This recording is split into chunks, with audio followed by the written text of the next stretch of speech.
Shalom, selamat pagi. Shalom, selamat pagi. Pada pagi hari ini kita akan memuji dan memuliakan nama Tuhan. Mari kita pujikan Yesus, Kau sungguh baik.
Haleluya, amin.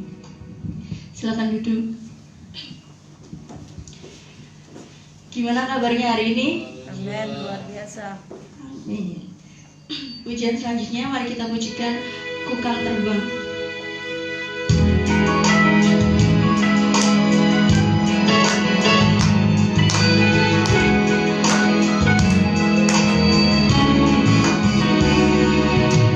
Firman Tuhan kita bagi kakiku, janjimu terang bagi jalan-jalanku, kebenaranmu menuntunku siang hari. Ku menantikan, ku beri kekuatan baru. Ku tak terbang tinggi di awan, bersamamu dalam kemuliaan. Sebab firman-Mu lagu menopang, ku teraman di dalam-Mu Tuhan.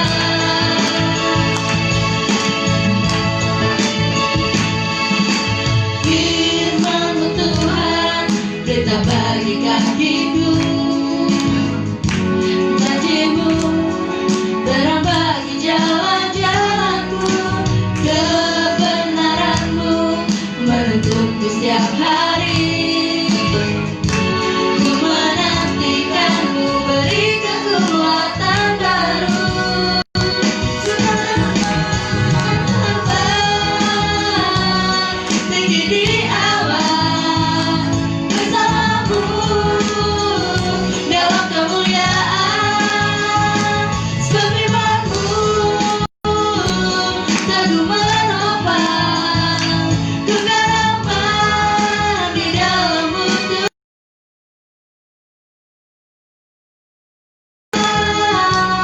Tinggi di awan, bersamamu dalam kemuliaan. Firman-Mu teguh menopang, ku teraman di dalam-Mu Tuhan. Ku teraman di dalam-Mu Tuhan. Ku teraman di dalam-Mu Tuhan.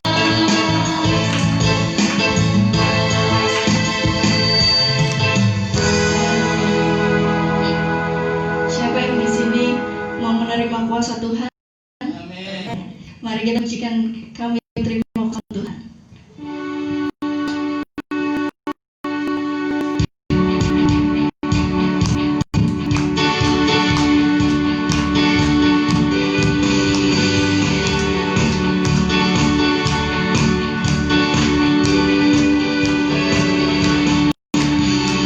Kami yang tadi tebus dengan darah yang kudus, melangkah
kita pujikan dulu Allah sumber kuat.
Shalom. Shalom. 2 minggu yang lalu mau berangkat ke gereja, jatuh di depan pagar rumah. Karena semua kasih Tuhan, meskipun saya jatuh tidak sampai tergeletak. Amin.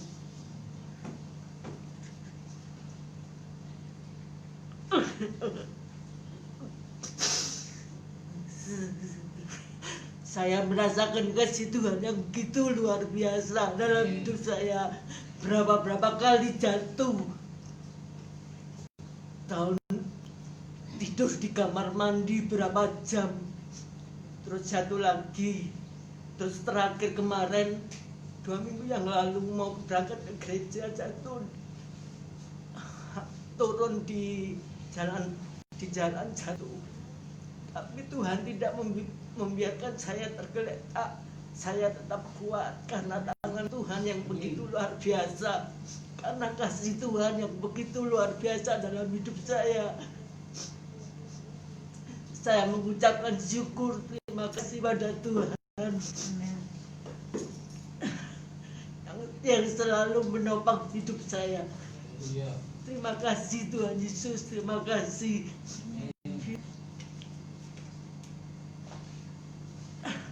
Mungkin kalau ada teman-teman yang dalam kesusahan, jangan suka mengeluh, jangan suka berputus asa, tapi biarlah tetap berharap kepada kasih Tuhan, tangan Tuhan yang begitu luar biasa.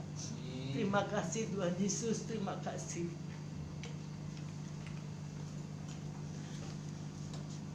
Saya mau pujikan pujian.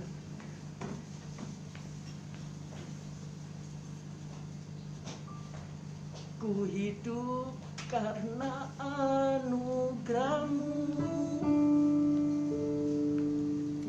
Tiada satu pun dapat ku andalkan, semua karena cinta-Mu. Ini hidupku, pimpin jalanku, semua karena anugerah-Mu. Kadang hidupku, selamatkan jiwaku, semua karena cinta-Mu. Ini hidupku, pimpin jalanku, Yesus pegang erat tanganku, ku tak dapat hidup di luar kasih-Mu.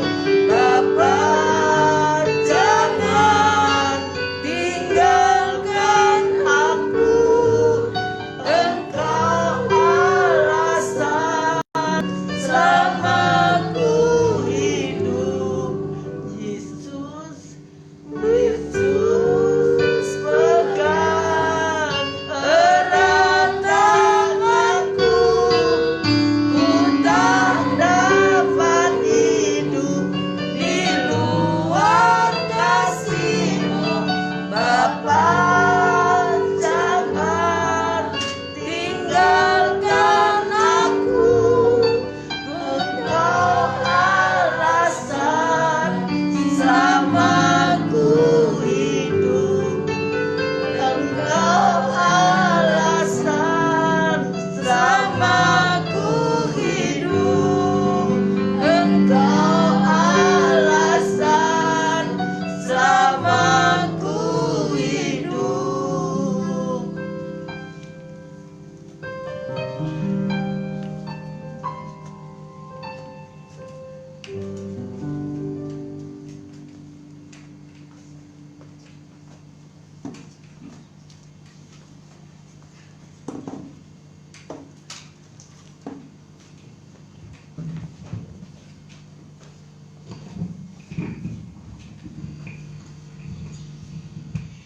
Terima kasih atas kesaksiannya. Yang dikatakan Taci Cencen benar. Tuhan itu nggak akan ninggalin umatnya sendirian. Pasti bakalan selalu berada di samping hambanya. Ada yang mau menyambung lagi?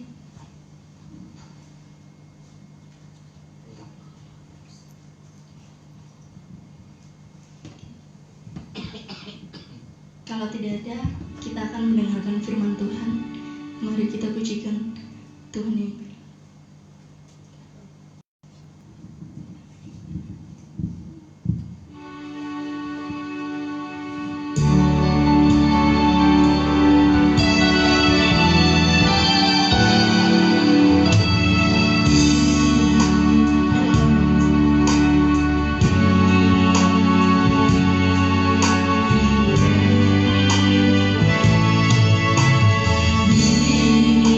Dalam segala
sukacita dalam kehidupan kami. Berkati firman ini supaya bisa menjadi rema dalam hati kami Tuhan. Di dalam nama Tuhan Yesus Kristus kami mengucap syukur. Haleluya. Amin.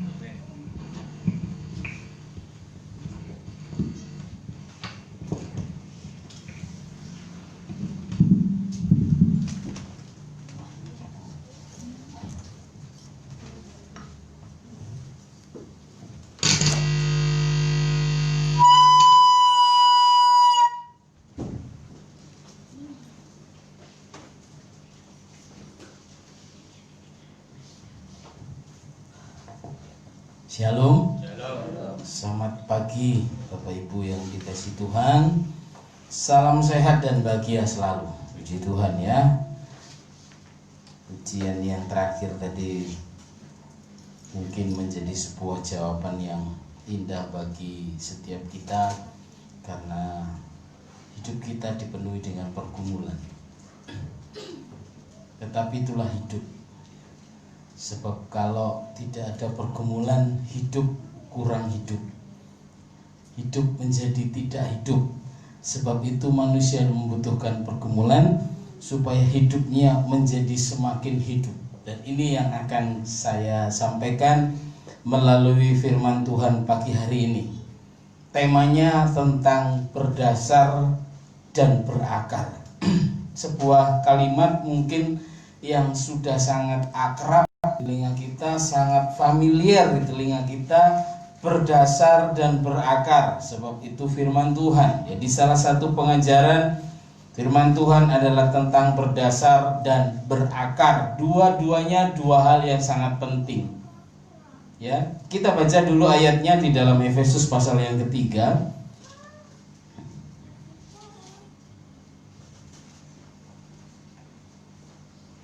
Efesus 3:16 dan 17.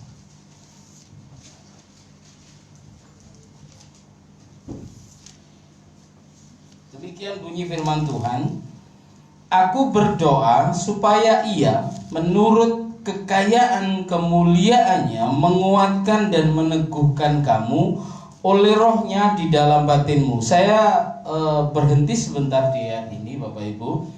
Ayat ini berkata, ini adalah tulisan Paulus kepada jemaat Efesus. Sebuah pergumulan yang sama dialami oleh jemaat di Efesus. Aku berdoa, Paulus berdoa supaya Tuhan Yesus menurut kekayaan kemuliaannya menguatkan dan meneguhkan kamu oleh rohnya di dalam batinmu. Saat-saat ini kita membutuhkan kekuatan. Saat-saat ini kita membutuhkan keteguhan hati, ya, karena kondisi yang ada sangat rumit di dalam kehidupan kita, sangat rumit.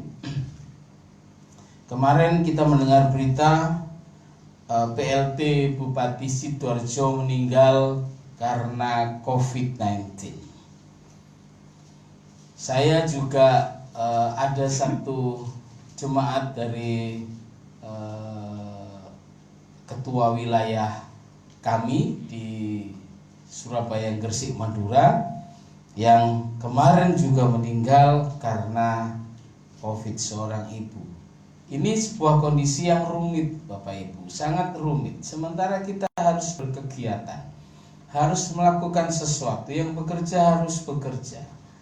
Ya, tetapi kita juga dihadapkan kepada satu kondisi yang ada saat ini, yaitu keberadaan sebuah makhluk tak terlihat, makhluk kasat mata yang punya pengaruh cukup besar dalam hidup manusia, yang namanya virus coronavirus. Inilah sebabnya Paulus kembali menegaskan dan meneguhkan kepada kita.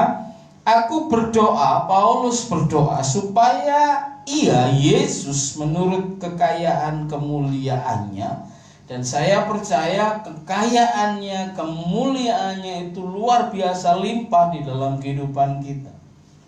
Tadi Ori juga kesaksian Cincin bahwa Tuhan tidak pernah tinggalkan kita, itu iya dan amin. Sampai kapanpun, sampai selamanya Tuhan Yesus baik. Ya, apapun keadaan kita, Tuhan Yesus baik. Kekayaan kemuliaannya menguatkan dan meneguhkan. Menguatkan dan meneguhkan. Kita dikuatkan, lalu kita teguh di dalam Kristus, di dalam batinmu, oleh Roh Allah di dalam batin kita. Kita membutuhkan ini. Kita lanjutkan membaca ya. Kita butuh kekuatan dan keteguhan di saat-saat ini. Ayat 17, sehingga oleh imanmu Kristus diam di dalam hatimu dan kamu berakar serta berdasar di dalam kasih. Nah, ini ayat pokok kita. Ada dua kalimat yang sangat akrab di telinga kita, dua kata, berakar serta berdasar di dalam kasih. Akar dan dasar itu sama-sama di dalam tanah, tidak kelihatan, betul ya. Dasar itu dalam bahasa bangunan disebut pondasi. Dasar atau pondasi dan akar itu sama-sama tidak kelihatan karena berada di dalam tanah. Namun keduanya sama-sama menopang segala sesuatu yang ada di atasnya. Tapi ada perbedaan yang cukup prinsip di antara keduanya. Nah, ini yang akan kita bahas. Mari kita bahas dulu dasar. Dasar atau pondasi bagi sebuah bangunan adalah bagian yang paling vital. Ketika kita hendak membangun sebuah rumah, maka langkah pertama yang dibuat adalah membangun dasarnya dulu, pondasinya dulu.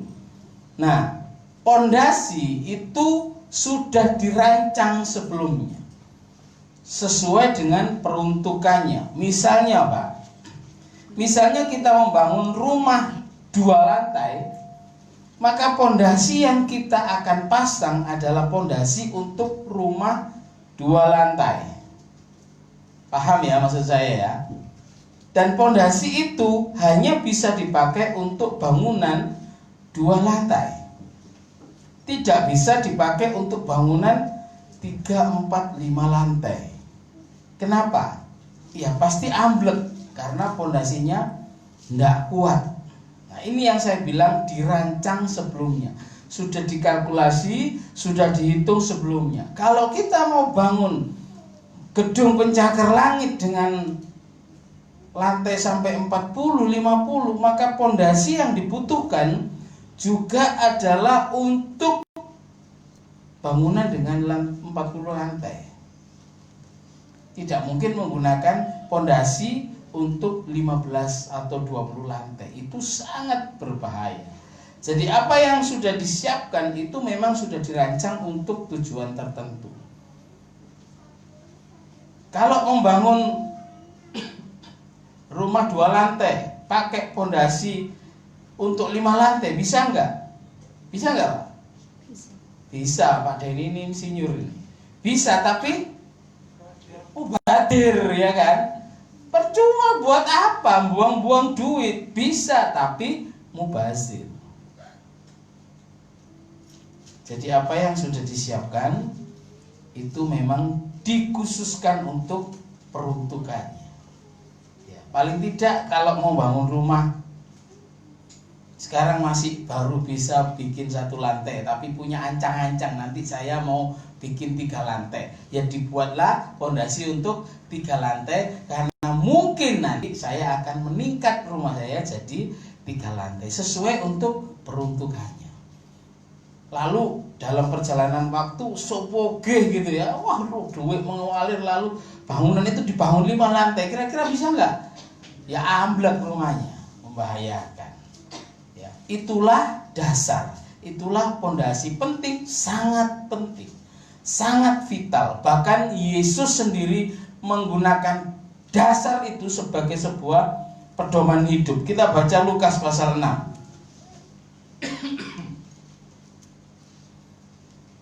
Pasal 6 ayat 47 sampai 49. Injil Lukas.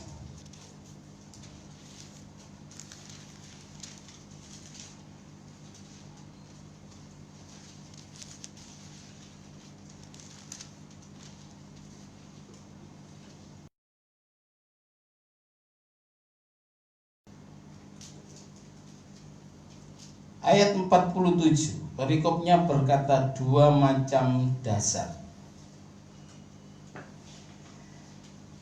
Saya baca saja dari ayat 46 ya, supaya lengkap. Mengapa kamu berseru kepadaku, Tuhan, Tuhan, padahal kamu tidak melakukan apa yang aku katakan? Kita simpan ayat ini Bapak Ibu, Anda garis bawahi, Anda tandai. Kita simpan ayat ini karena ini juga ayat yang penting, karena Yesus memulai dengan perkataan seperti ini. Ayat 47, setiap orang yang datang kepadaku dan mendengarkan perkataanku serta melakukannya, aku akan menyatakan kepadamu dengan siapa ia dapat disamakan. Ia sama dengan seorang yang mendirikan rumah. Orang itu menggali dalam-dalam dan meletakkan dasarnya di atas batu. Ketika datang air bah dan banjir melanda rumah itu, rumah itu tidak dapat digoyahkan karena rumah itu kokoh dibangun. Akan tetapi barang siapa mendengar perkataanku tetapi tidak melakukannya, ia sama dengan seorang yang mendirikan rumah di atas tanah tanpa dasar. Ketika banjir melandanya, rumah itu segera roboh dan hebatlah kerusakannya. Jadi dasar di sini berbicara tentang mendengarkan firman Tuhan, menyimpannya dalam hatinya, dan melakukannya. Dasar berbicara tentang ketaatan kita, karena orang yang dengar firman Tuhan, menyimpannya dalam hatinya tapi tidak melakukannya, itu seperti orang yang tidak memiliki dasar. Jadi pada intinya dasar dari kehidupan kekristenan itu berada pada kata melakukan. Mendengar tapi tidak melakukan itu sama dengan rumah tidak berdasar. Tapi mendengar dan melakukan itu adalah orang yang membangun rumahnya dengan dasar yang kuat. Jadi dasar di sini berbicara tentang ketaatan kita melakukan firman Tuhan. Itulah dasar. Apakah penting? Tentu saja sangat-sangat penting. Ya, mendengar saja tidak cukup, tetapi diperlukan juga ketaatan kita untuk melakukannya, supaya kita jangan menjadi seorang pendengar yang baik saja, tetapi kita juga adalah seorang pelaku firman yang jempolan. Nah, inilah dasar ya yang sudah kita dengarkan dari ayat ini, bahwa dasar itu adalah bagian kita dalam melakukan firman Tuhan. Sekarang akar, apa itu berakar? Sama-sama di dalam tanah, sama-sama di dalam tanah dan tidak kelihatan, tapi kita bisa mengira-ira seberapa besar akar itu dari seberapa besar pohonnya. Betul ya? Kita bisa mengira-ira, oh, kalau pohon di depan gereja ini pasti akarnya sudah cukup dalam, sudah cukup besar, sudah cukup dalam, karena pohonnya sebesar itu. Beda dengan semak belukar yang ada di sekitarnya, itu pasti akarnya hanya nempel, dicabut, putus. Tapi lek pohon itu dicabut, punggung kita yang putus ya. Tidak bisa dicabut kecuali dengan alat berat, doser mungkin baru. Nah, sama-sama di dalam tanah, tapi ada perbedaannya dengan dasar tadi. Akar itu hidup. Setuju? Akar itu hidup. Kalau dasar itu sudah ditentukan seperti itu. Untuk 5 lantai, ya untuk 5 lantai. Tidak bisa dipakai untuk 10 lantai. Tapi akar itu hidup. Semakin kuat akar, berarti semakin besar pohon. Semakin besar batang pohon, semakin tinggi pohon itu, maka akar pohon itu juga semakin dalam. Jadi kita tidak bisa melihat akar, tapi kita bisa melihat pohon yang ada di atasnya. Kita bisa mengira-ngira seberapa kuatnya akar itu dari apa yang tumbuh di atasnya. Akar itu hidup, Bapak Ibu. Jadi di sini saya menekankan supaya hubungan kita dengan Tuhan itu seperti akar. Beberapa waktu yang lalu saya pernah memberikan ilustrasi di sini tentang pohon kurma.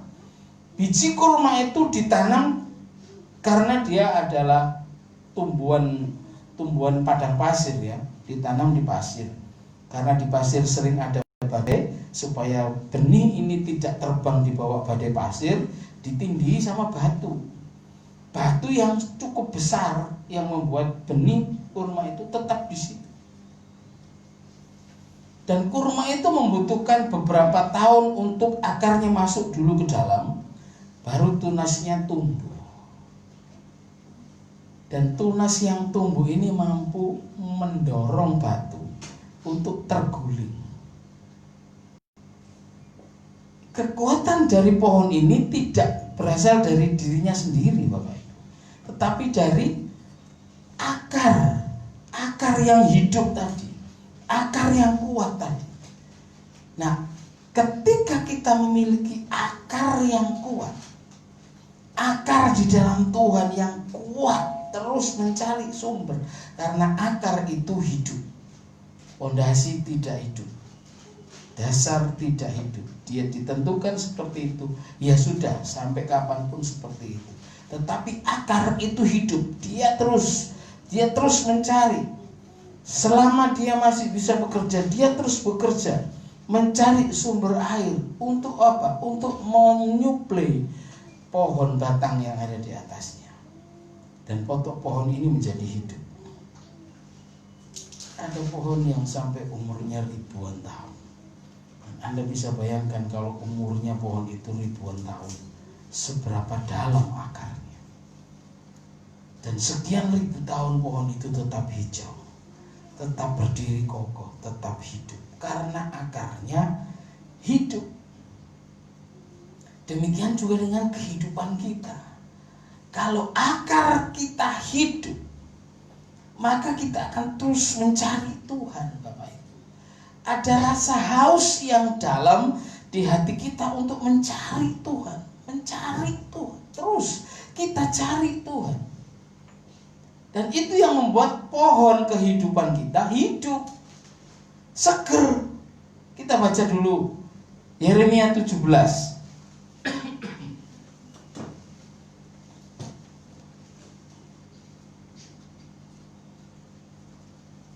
Yeremia pasal 17 ayat yang ke-7 dan 8.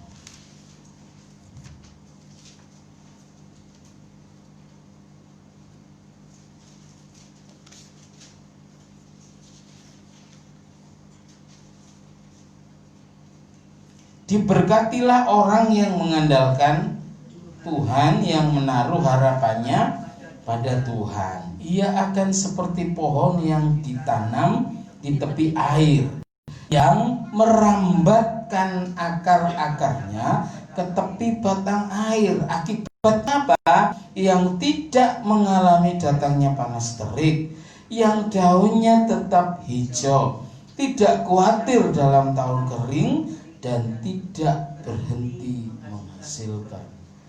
Wah, perhatikan kalimat merambatkan akar-akarnya.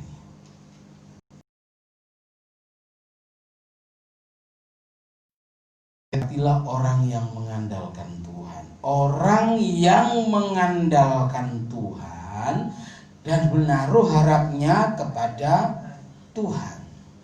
Ia seperti pohon yang ditanam di tepi aliran air. Ini menarik sekali. Walaupun ditanam di tepi aliran air, ada satu kata yang menarik, yang merambatkan akar-akar. Perhatikan, ini bahasa Indonesia, kita orang Indonesia ya. Kata yang merambat akar-akarnya ini adalah kata kerja aktif. Paham ya? Ini adalah kata kerja aktif.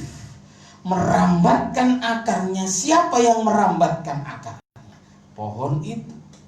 Pohon itu merambatkan akarnya. Akarnya hidup, bergerak menuju kepada sumber air, sehingga dia memperoleh asupan makanan. Merambatkan akarnya menunjukkan adanya sebuah kegiatan kita, kehausan kita, usaha kita untuk memperoleh makanan, untuk memperoleh asupan gizi bagi rohani kita. Itu kata merambatkan. Ada usaha dari akar untuk mencari air. Walaupun ia ditanam di tepi air, tapi kalau akar itu tidak pernah mencari air, dapatkah dia memperoleh makanan? Tidak jawabannya. Tetapi karena dia merambatkan akarnya mencari sumber air, ada usaha dari orang itu untuk mendapatkan air, maka dia mendapatkan air. Firman Tuhan berkata, siapa tekun mencari aku, ia akan mendapatkan aku.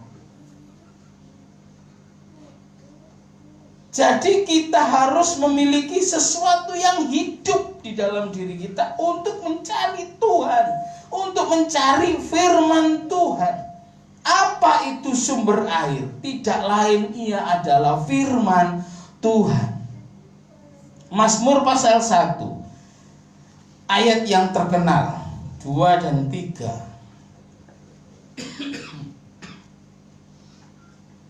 Jangan ditutup di Yeremia 17 tadi, karena ini mirip sama, kita akan kembali di sana. Ayat 2. Tetapi yang kesukaannya ialah Taurat Tuhan, dan yang merenungkan Taurat itu siang dan malam. Ia seperti pohon yang ditanam di tepi aliran air, yang menghasilkan buahnya pada musimnya, yang tidak layu daunnya, apa saja yang diperbuatnya berhasil. Yeremia katakan selalu mengeluarkan buah. Mazmur katakan selalu berhasil. Apa saja yang dibuatnya berhasil. Kata-kata yang sama dipakai oleh Daud dan juga dipakai oleh Yeremia. Apa itu? Merambatkan akarnya ke tepi batang air. Apa itu batang air? Apa itu sumber air? Ayat 2, yang kesukaannya ialah Taurat Tuhan. Jadi sumber air itu, atau tepi air itu, atau batang air itu adalah firman Tuhan. Orang yang hidup, orang Kristen yang hidup, maksud saya bukan fisik, tapi rohnya hidup, adalah orang yang selalu mencari firman Tuhan, mencari sumber mata air. Jadi 2 jam seminggu itu tidak cukup.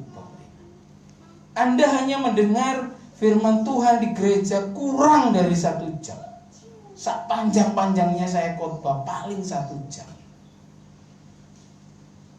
1 jam dalam 7 hari. Sementara tantangan yang Anda hadapi itu berjam-jam di luar sana, berpuluh-puluh jam di luar sana, di rumah, di kantor, ya, di jalan raya, banyak ketemu tantangan. Kalau kita cuma makan, minum firman Tuhan 1 jam saja dalam 1 minggu, betapa keringnya. Kita butuh hidup yang terus mencari sumber air. Apakah akar itu kalau sudah ketemu sumber air terus berhenti? Tidak, dia terus mencari dan menghisap air. Ketemu sumber air, dia hisap, dia ambil airnya, dia ambil air. Bagaimana kalau kemudian musim kering, dia cari lebih dalam lagi. Ada saat-saat di mana masa hidup kita mengalami musim kering, betul?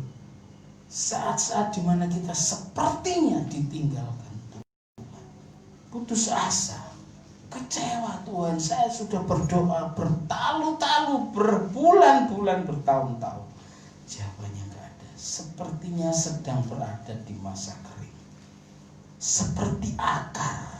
Apakah dia kemudian putus asa dan berhenti mencari? Tidak, dia akan terus mencari lebih dalam lagi.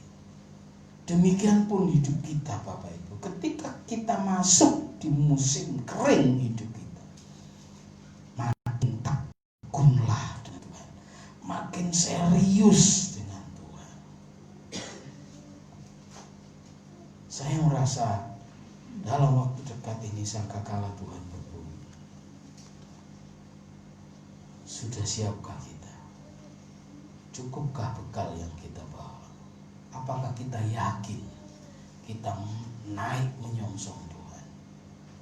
Itu harus kita miliki hubungan yang intim dengan Tuhan. Ingat bahwa tanpa melekat dengan Tuhan, kita akan seperti ranting kering yang kemudian dikumpulkan orang untuk dibakar.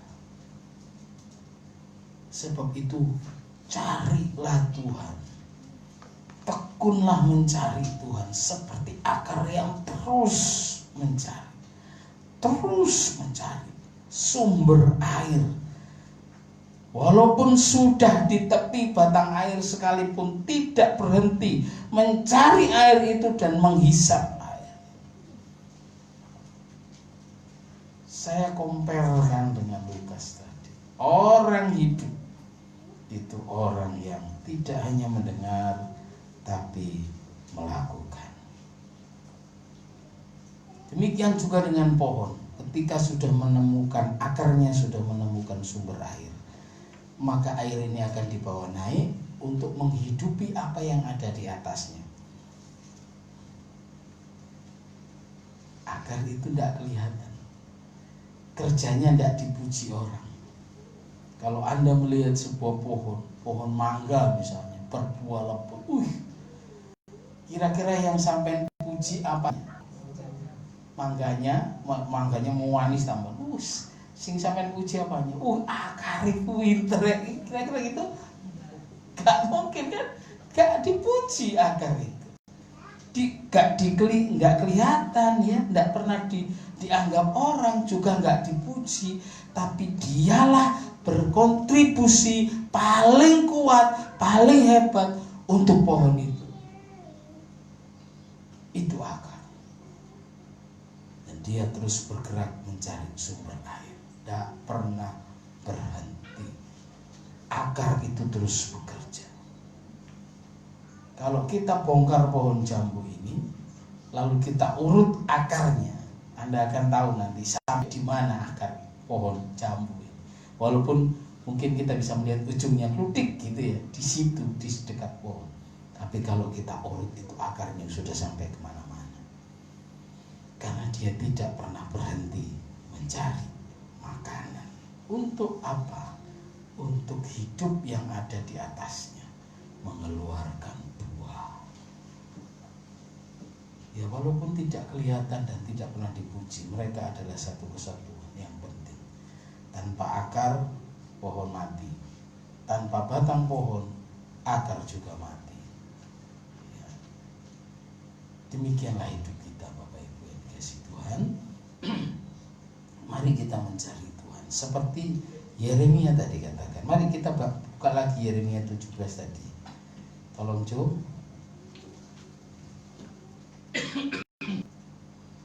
Ayat yang ke-8 Jo.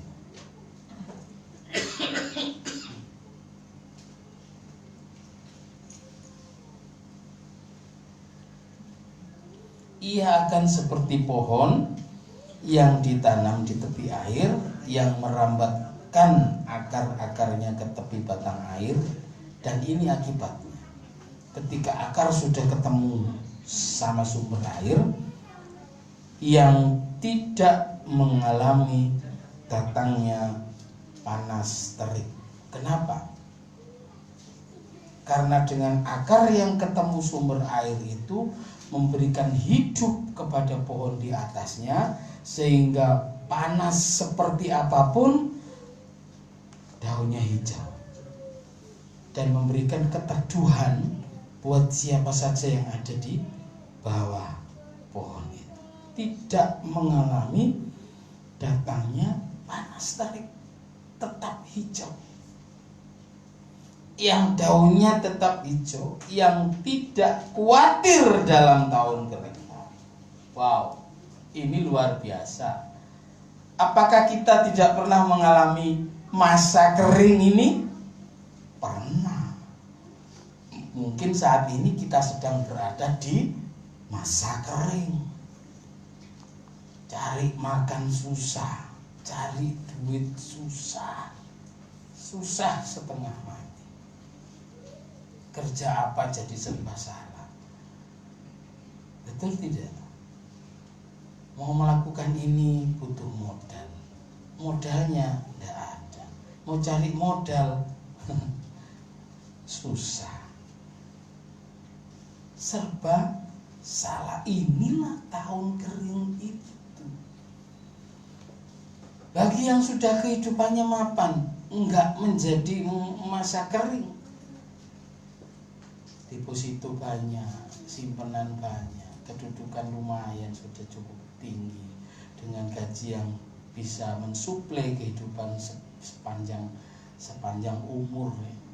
Kekayaan dimakan 7 turunan gak habis ya. Mapan, tidak pernah mengalami masa kering. Masa kering secara ekonomi mungkin tidak, tapi masa kering dalam hal yang lain mungkin orang itu pasti mengalami. Kita, bagaimana dengan kita? Kita mengalami masa kering ekonomi?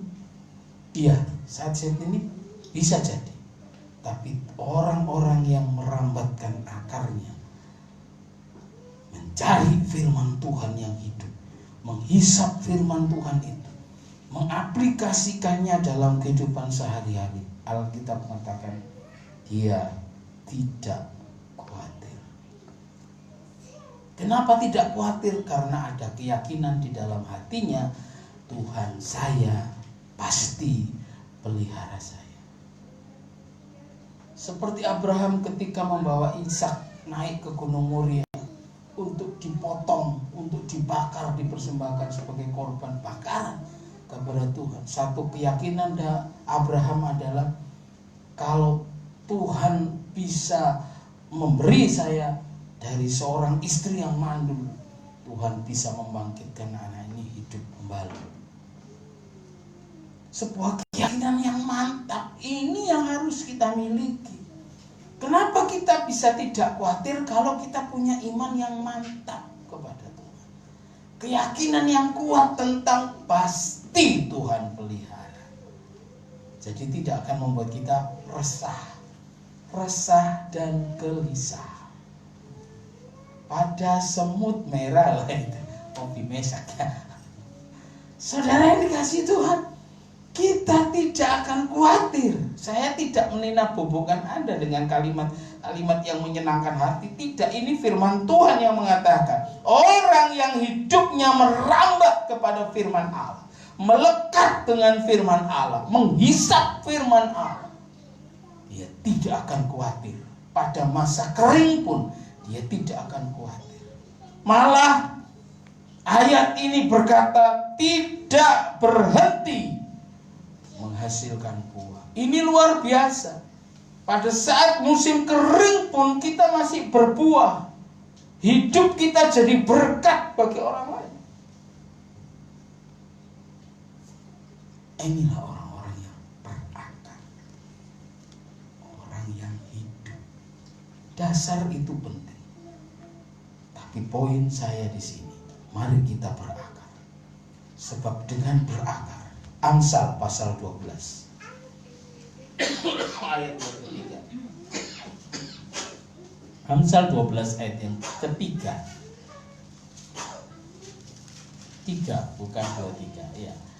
Orang tidak akan tetap tegak karena kefasikan, tetapi akar orang benar tidak akan goncang.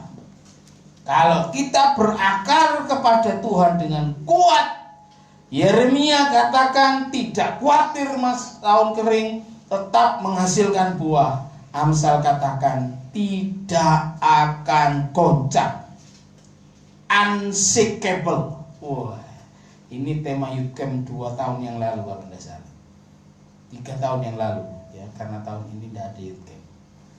Unshakable, tak tergoncangkan, saudara.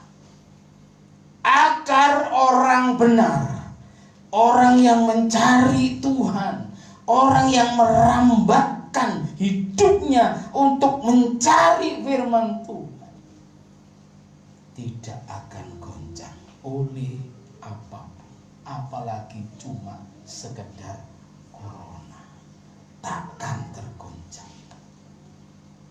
Jadi kalau Anda merasa tergoncang dengan corona, periksa diri, jangan-jangan Anda belum berakar kuat di dalam Tuhan. Tapi kalau Anda sudah berakar kuat di dalam Tuhan, corona sopo itu,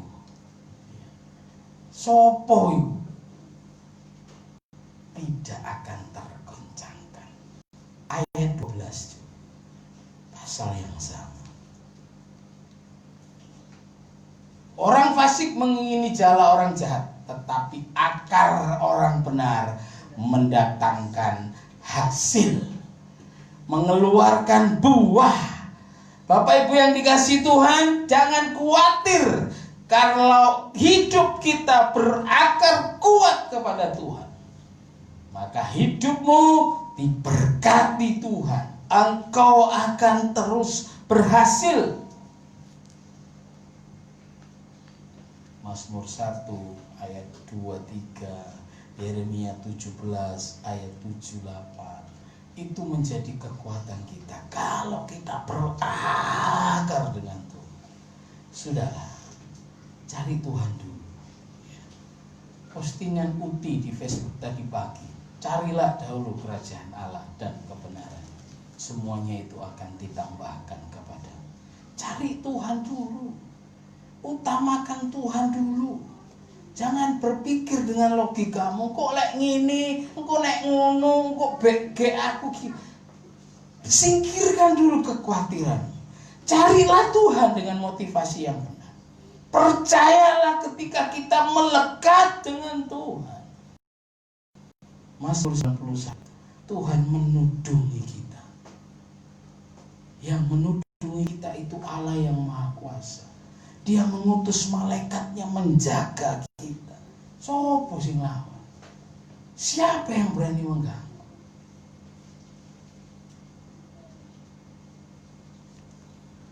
Percayalah Bapak Ibu, ketika kita berakar, ya, perhatikan baik-baik kalimat saya. Kita harus berakar. Punyalah hubungan yang intim dengan Tuhan. Hauslah dengan firman Tuhan. Cari firman, cari firman. Gali lebih dalam, gali terus lebih dalam. Mungkin di awal Anda hanya bisa membaca Kejadian sampai Wahyu. Mungkin Anda hanya bisa baca bolak-balik. Tapi itu langkah awal untuk merambatkan akal. Kenapa? Hikmat Tuhan ada atasmu. Engkau akan diberi rasa kepo. Rasa kepo untuk mengetahui iki maksudnya apa Tuhan. Dan itu yang saya alami Bapak Ibu. Ketika saya kepo dengan firman Tuhan, Tuhan berjalan. Coba kamu buka ini.